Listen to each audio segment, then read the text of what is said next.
तुम्ही रात्री या ठिकाणी होता, मोठा गोंधळ झालेला होता, तिथे नेमकं काय नाही, त्या घडलं होतं हॉस्टेलमध्ये COP च्या सीओई मी त्या मुलीशी बोलली, पण ती सुरक्षित असायला पाहिजे रात्रभर ह्याची आम्हाला काळजी होती आणि आम्ही पोलिसांना रिक्वेस्ट केली की तिच्या संरक्षणासाठी PI पण एक द्या. त्यांनी त्या पद्धतीत केलं. जर तिचं काही बरं वाईट झालं असतं रात्री तर पोलीस पूर्णपणे जबाबदार असते त्या गोष्टीसाठी.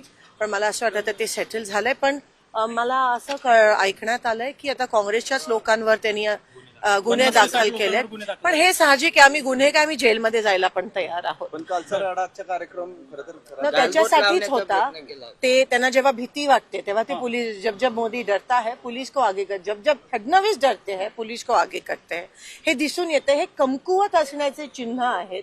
महिलांना कोंडून ठेवणं, महिलांवर अत्याचार करणं, हे टिपिकल आता आपल्याला बीजेपीची स्टाईल आणि पॅटर्न दिसून आलाय. त्यांची तुच्छ मानसिकता, विकृत मानसिकता दिसून येते. जेव्हा ते घाबरतात तेव्हा ते ह्या पद्धतीत करतात. आणि पण आम्ही हम झुकणे वाले नाही, आम्ही घाबरणारे नाही आहोत.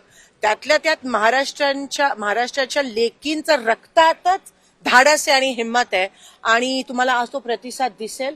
म्हणून जर दुसरी क्रांती जर घडत असेल देशात, पहिली जंतर मंतरला घडली, दुसरी क्रांती महाराष्ट्रात लेकींच्या माध्यमातून तुम्हाला लवकरच होणार. पैसे देऊन मुलं आणली जातात. आजचं स्टेज फक्त मुलींसाठी, आजचं स्टेज फक्त मुलींसाठी. काय घडलं होतं सोशल मीडियावर मेसेज व्हायरल होत आहेत की पैसे देऊन आणले जात आहेत विद्यार्थ्यांना. ते कसं बघा, तो नेगेटिव्ह प्रचार बीजेपी करते आणि त्याबद्दल ते माहेर आहेत हे सगळ्यांना माहिती आहे आणि तेच ते करतात. आता ते एक्सपोज एवढ्या मोठ्या प्रमाणात झालेत.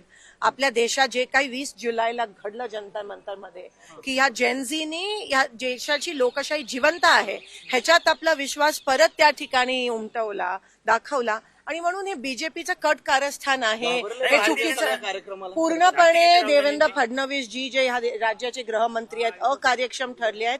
त्यांच्या पायाखालची जमीन सरकायला लागली आणि म्हणून हे सगळे हा चुकीच्या पद्धती वापरत आहेत. हुकुमशाही वंदे मातरमचा कार्यक्रम आयोजित केला भाजपने. एका बाजूला राहुल गांधींचा कार्यक्रम, आणि त्याच वेळेला वंदे मातरम. मी त्याची माहिती घेते.